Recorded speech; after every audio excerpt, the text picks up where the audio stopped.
by a DoorDash customer while I was doing my job as a DoorDash driver and I got it on video. Alors DoorDash, c'est l'équivalent d'un Deliveroo, c'est une livreuse qui est payée pour ramener de la nourriture. On voit assez bien sur le début de la vidéo qu'elle pose de la nourriture juste devant chez lui là, et que l'homme est allongé derrière avec son pantalon baissé jusqu'au niveau de ses chevilles. Et après, on la voit partir en train de s'enregistrer dans l'allée devant chez cette personne.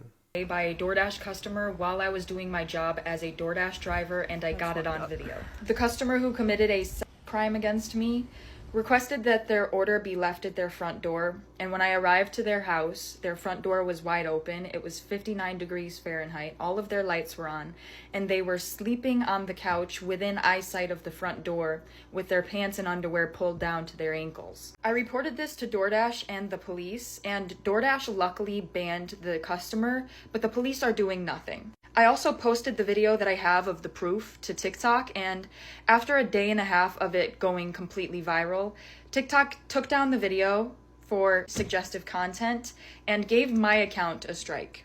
They've also denied my appeal to have it reinstated. I'm absolutely reposting the video again, but with a little censor blur so it can't be removed for the same reason, because this is literally the only justice I'm getting.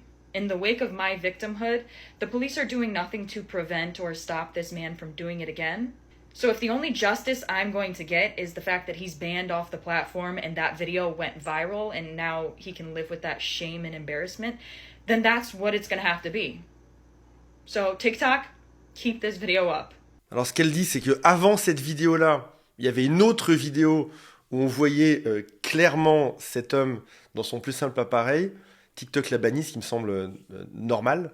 Et là, elle reposte en floutant un peu. Et son message, c'est garder cette vidéo en ligne parce que ce sera la preuve que c'est un gros dégoûtant et que je suis victime de tout ça. Alors bien évidemment, l'histoire ne s'arrête pas là. Il y a d'autres vidéos qu'on va découvrir ensemble juste après. Il y a déjà plusieurs problèmes qui arrivent dans juste ce passage. Est-ce que vous les voyez ? Je vais vous laisser 3 secondes pour réfléchir et me dire qu'est-ce que vous voyez comme problème dans ce genre de démarche. Alors le tout premier, c'est de filmer quelqu'un à son insu, dit qu'il s'est évanoui sur son canapé, ce qui est complètement illégal, mais en plus de publier cette personne nue sur les réseaux sociaux, dans une vidéo qui fait des millions de vues par la suite. On aurait pu imaginer par exemple que cette femme, plutôt que de faire du buzz, envoie cette vidéo à la police ou à DoorDash, qui est l'entreprise de livraison, de manière à signaler qu'il y avait eu un problème. Là, on est plutôt dans de l'humiliation publique. Donc ça, c'est le premier point. Deuxième point, quand elle parle d'assaut avec la lettre S derrière, vous voyez de quoi je veux parler, on n'est pas dans un assaut. Là, on est plutôt sur une exposition sans ton consentement. On pourrait penser à la gare Montparnasse, le mec qui arrive avec son imperméable, qui montre tout parce qu'il est tout nu en dessous. Ça, dans ce cas-là, oui, tu es exposé à un exhibitionniste. On serait plus là-dedans. Sauf qu'en fait, cette personne s'est évanouie. C'est ce qu'elle dit dans la vidéo. Et alors, on peut se poser la question, en général, un exhibitionniste, lorsqu'il montre, il veut surtout voir ta réaction, en fait.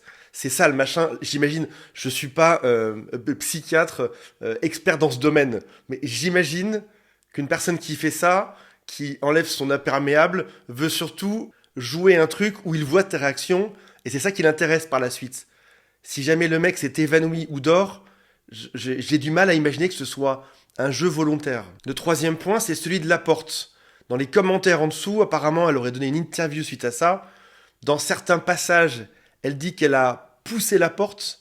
Dans d'autres, elle dit que la porte était déjà ouverte. Et ça pose aussi un problème. Parce que soit la porte était fermée et ta consigne, c'était de livrer la nourriture devant la porte et c'est problématique. Parce que tu as poussé la porte, tu as vu quelque chose qui relève de l'intimité. Soit la porte est ouverte, il fait, 15 degrés dehors. Peut-être que cet homme a un problème physique, en fait. Peut-être qu'il s'est juste évanoui.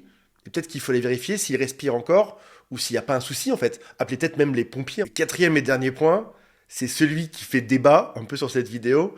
C'est que dans la situation inverse, ça se passerait différemment. Si c'était un homme qui filmait une femme nue chez elle pour la mettre en ligne devant des millions de personnes, il y aura un débat qui serait totalement différent. Bien évidemment, ça ne s'arrête pas là. Voyons la suite ensemble. Hey guys, so DoorDash just deactivated me 2 days after I reported my sexual assault. Hey guys, I just lost my job, and they won't tell me why. They're supposed to send an email immediately after deactivation providing you the reason why and a link to appeal, and they didn't. So I contacted support, and they made me sit on the phone with them for 50 minutes just to tell me that they can't tell me the reason why, and I have to just go ahead and appeal without knowing why. So my chances of getting my account back, they have my money in that account. I was working! I was literally working! And they deactivated me! This is related. They just punished me for posting about they just fired me! And the police are doing nothing! I lost my job! And that was my only way to make money to pay my bills! Vidéo suivante. You guys, my account is currently at risk of being banned. They took it down for the same reason again, and now my account has a second strike. Guess what? If I get one more strike, I'm banned from TikTok. So not only did I get assaulted 3 days ago on October 12th on Sunday, I then lost my job. The police are doing nothing. And if I get one more account strike on TikTok, my account's done. This is a man's world. I'm the victim. Remember? I'm the victim. And they took down my video. They were going to have to pay me for my second story time because that was over a minute long. They were going to have to pay me for all those views I got. So nope, they took that right down.